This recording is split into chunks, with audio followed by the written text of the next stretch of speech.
appreciate that. Need space. All right. Okay, y'all. All right, so we spent the first half of our authentic leadership course talking about expressing our feelings. We took a break, and now we're gonna kind of shift into what now? Like, what do we do with this now? And the gist of it is, I'm sure you know, or can assume, is how do we individually be most empowered? Whether we were happy with the results or unhappy with the results. How can we be most awake and most present and most empowered in our life? So that's the point of the rest of this time that we have together. I just wanted to say personally, this school is based off of the notion that there's going to be a lot of change, and people call it, when it's rapid, it's called disruption.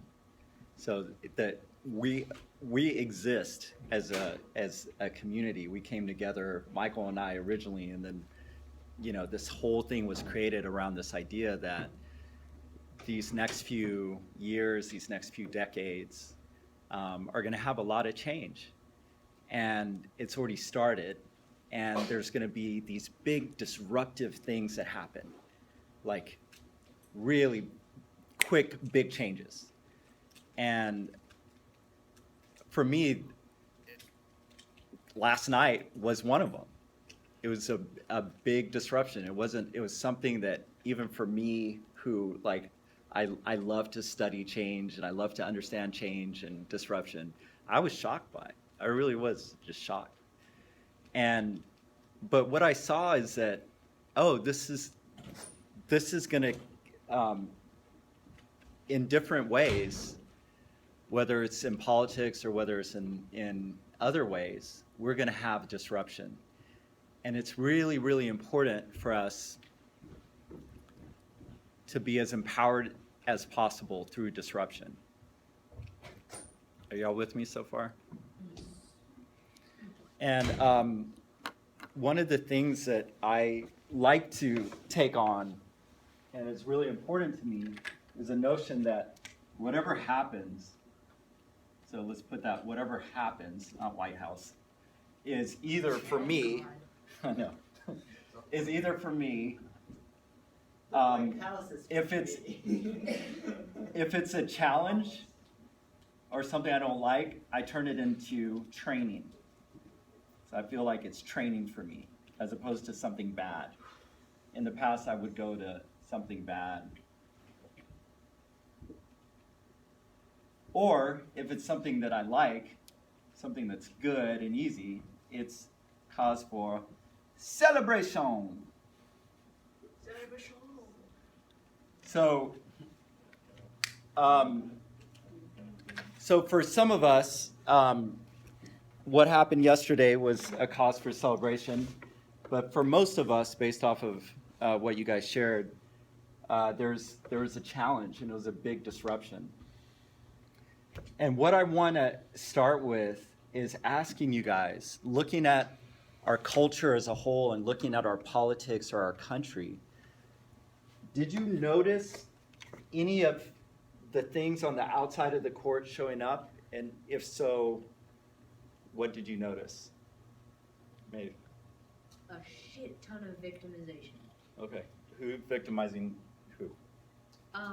Well, one, I just sort of felt victimized by people with different opinions. And there's the whole, you have to respect my opinions. Like, yeah, well, your opinion doesn't respect someone's existence, so I don't have to. So there was victimization there, because it was like, oh my God, I had so much faith in my country before this, and now look what's happened to me.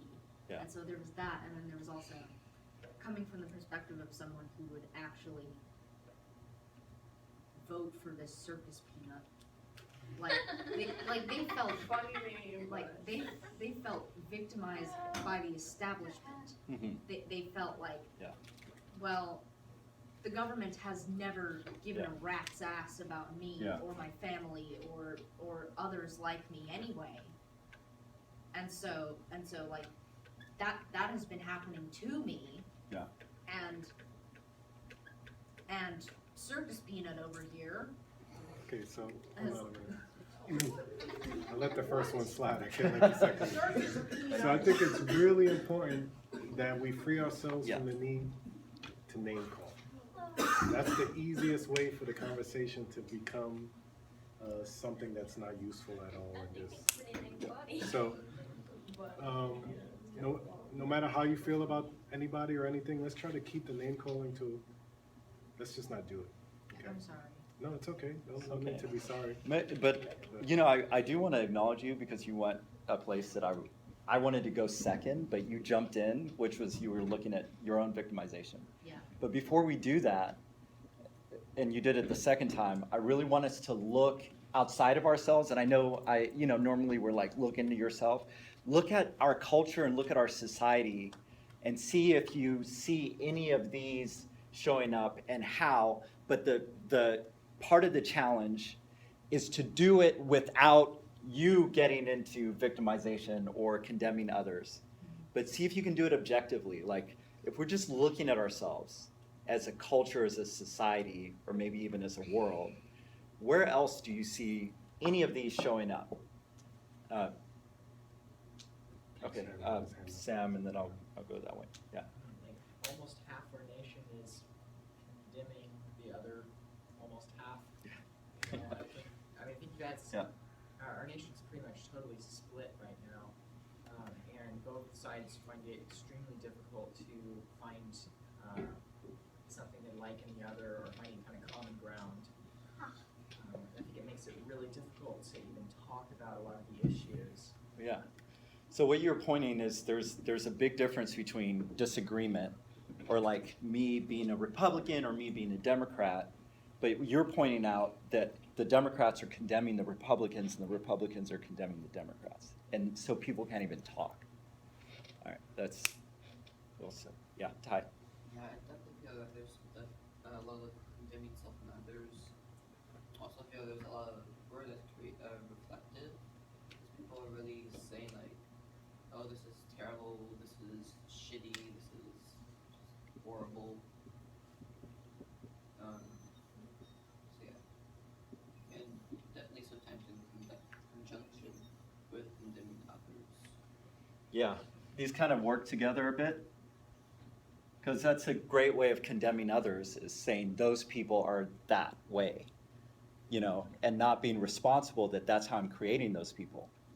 Black people are that way, Republicans are that way, police are that way, and I just think that I'm just reflecting on the fact, the truth, but I'm kind of co-creating this thing. Thank you, Luce. Specific example, Hillary Clinton called all Trump supporters deplorable. Yeah. Condemning self and others. Well, not self, but others. Yeah. Deplorable. Yeah. Okay. Well, I find a lot of con-victimization. It's kind of a mix of condemning self and others and victimization. Like, say everyone has an opinion. No matter, you say you're not biased or anything, everyone has their own opinion. Even the school, even everyone in this class has an opinion that conflicts with, some other people's opinions. And I get that. Like, we all are biased in some way. So, I prefer to have an open mind, but, I am biased as well. Yeah. School's biased, everything's biased. So, pretty much, there's no reason to say, like, I'm so unbiased right now. I would vote for anyone if, and then you find yourself hating Trump or hating Hillary or hating third party. And that would just really sucks in this community because we don't have open minds. Like, Yeah. even I don't have an open mind. I try to have an open mind, but sometimes I don't succeed generally in having an open mind. So Got it. pretty much, I'm gonna really try to have an open mind. That's what I'm trying to talk about. I Thank you. I'm going this way, I'll come back around. Ava? Yeah, I feel like there's a really large sense of entitlement also that like what's best for me is best, and it doesn't matter if other people are affected. Like this helps me, so why would I think about anyone else? I feel like that's a huge part of this election, and I feel like it's a huge, there are a lot of people who aren't affected by deportation. There are a lot of people who aren't affected by this and that, and the idea that like I come first, and like Mhm. the policies that benefit me are best.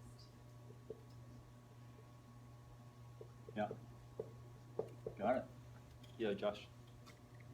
I definitely see the condemning others part a lot. I just noticed that the candidates themselves are becoming dehumanized.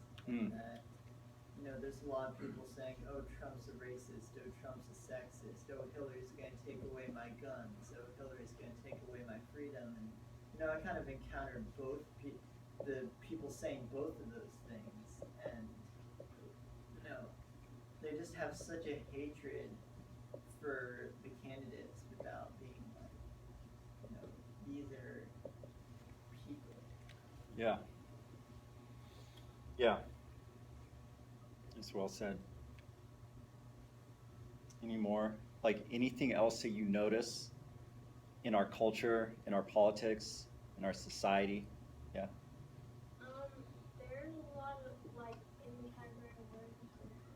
There's like a lot of commercials. Like the commercials that Hillary and Trump makes about the other, like say how horrible and getting people to like come up and say how horrible Yeah. they are.